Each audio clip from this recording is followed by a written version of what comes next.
Welcome back to the channel. Today, we're starting to put the LS back together. Welcome to episode 3 of the V8 swap series.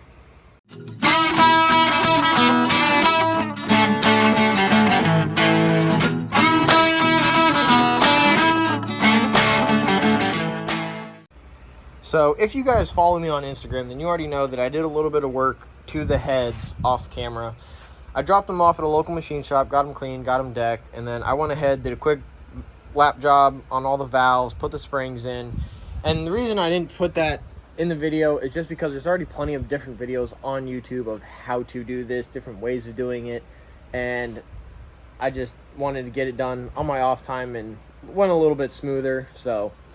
But besides that, they're basically ready to go on, but as you can tell, the motor's still missing a couple of things. So we're going to dive in to the box of parts that I got and start getting everything out so that we can put this back together.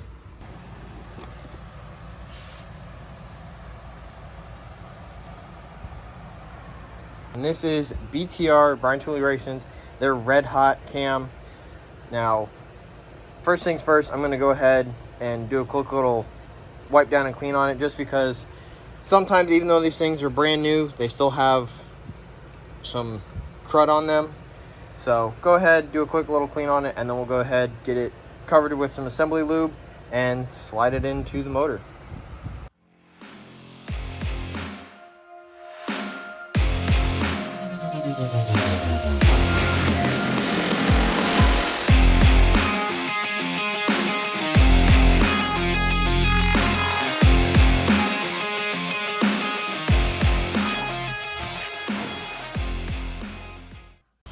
So the camshaft is now in the motor. After my camera decided to have absolutely zero focus the first time I put it in and completely lubing it up, I slid it back out real quick, did a quick little lube and put it back in. That way it's in the video, but the cam is in there. Next thing to do is I'm gonna grab the cam retainer plate and the bolts, get it put on, and then we're gonna go from there.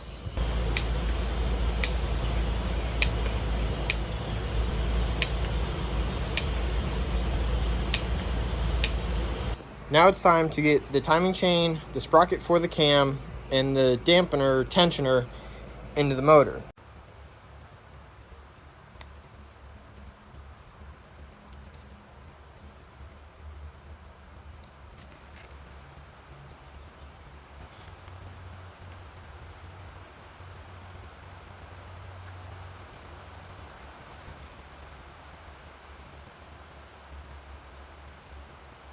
Alright, so now that everything is put on here, we're going to go ahead and torque down the cam bolts as well as the tensioner bolts. These are going to get torqued down to 18 foot-pounds, and these are going to get torqued to 25 foot-pounds each.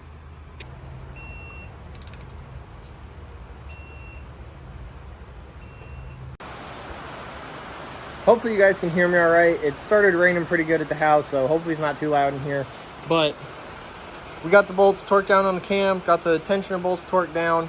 My camera decided to unfocus again when I was doing those, so I love technology. Anyways, the next thing we're going to get put on is the oil pump. And the oil pump that I got is a Melling. It's a 102/96. That's their high flow, high output oil pump. So that's the next thing that we're going to get put on the motor.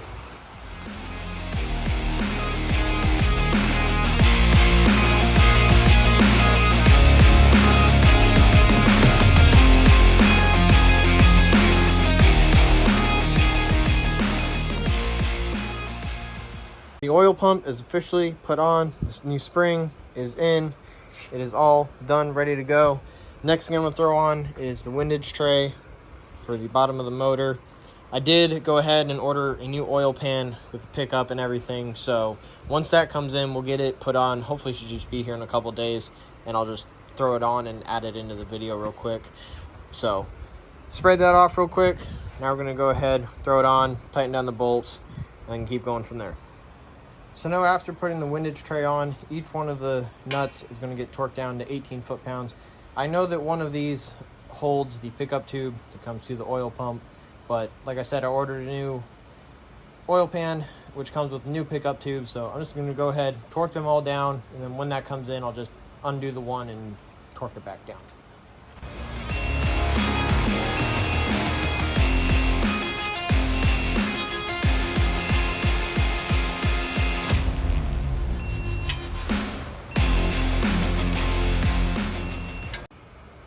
So next thing we're going to slide on is the front cover with the new seal in it, new gasket.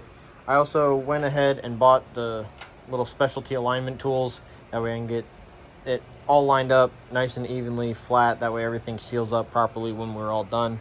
But I'm going to go ahead, take the cover, and start sliding it on.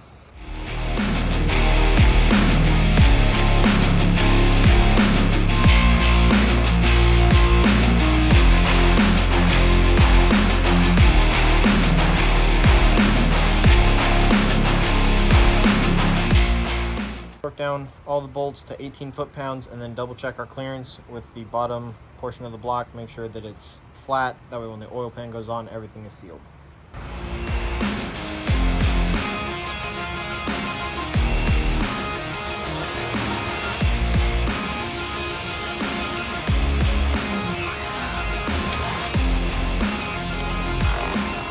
Now with the front cover on, time to put the rear cover on.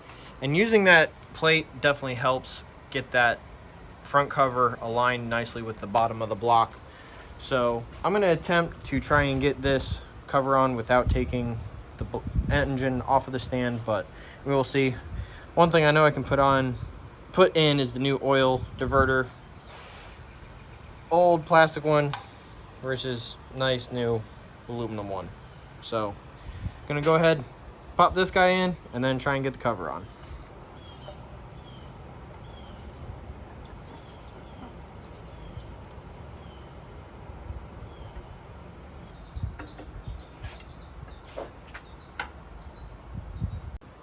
Alright, so I basically got everything hand tight for the most part. Use this a little bit, but got everything snugged up. So now it comes to torque it down. Same thing as the front, getting 18 foot-pounds, and I'll see what I can do with it on the stand.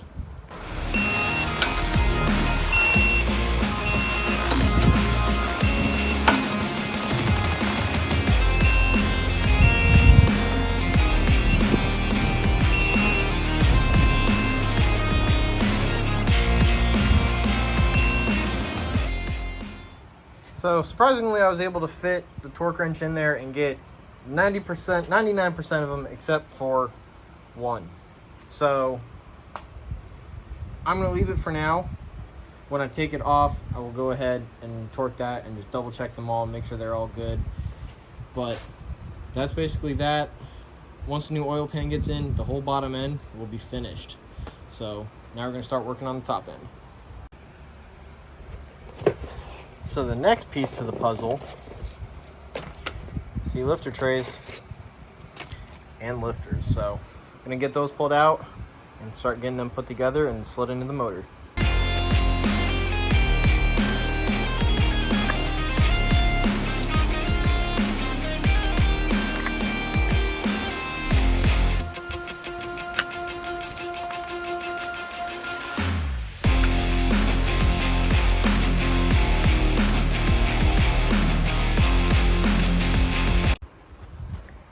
So we're making some good progress on the motor. Now to start working on the top end. What we need to do first is get the head, guides, pins, whatever you want to refer to them as, back into their holes on both sides of the motor. Then what we're going to do is go ahead, wipe down the surface of the motor, make sure the surface of the heads are clean, everything's good to go. Then we will put the gaskets down and then get the heads put on.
So, new day, finishing up on the motor, which is actually starting to look like a motor again. My phone decided to die last night, so I went ahead, threw the push rods in, and then cleaned up. But I'm going to go ahead and start getting the rockers installed into the motor so that we can get one step closer to having this thing completely put back together.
I am getting so freaking excited right now.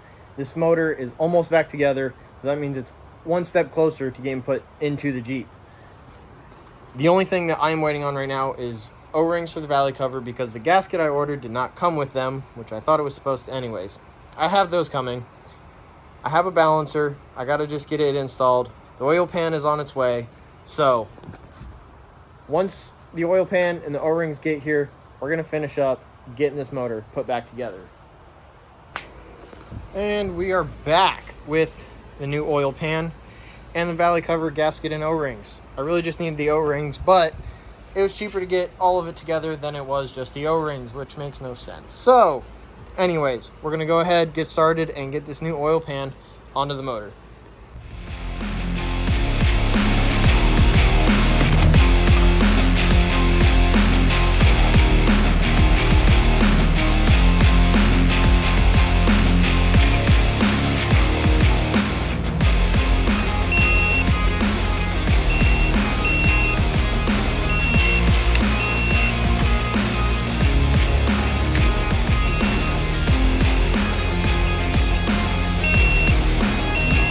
Well, nothing can ever go as planned. Oil pan got put on, balancer got put on, valley cover started to get put on, and then ran into the culprit. I put all the bolts in, hand tightened them down, then got the torque wrench out to torque them down to 18 foot-pounds. As I was torquing this bolt down, got to 10, got to 11, and then as I was getting to 12, it popped. And pulled everything out, and the top half of the threads in the block basically broke off, ripped out, however you want to phrase it. So that hole's messed up. So at the moment, I'm debating if I'm gonna helicoil it or if I'm going to drill it up and tap it one size up. I haven't fully decided yet, but I'm gonna end up doing that off camera. It sucks that we got 99% of the way done and then that happened, but life goes on. So that is basically going to be it for this video. And I really appreciate the support you guys give me and just taking your time to watch my videos. It means a lot. So I appreciate it. I'll see you guys next time.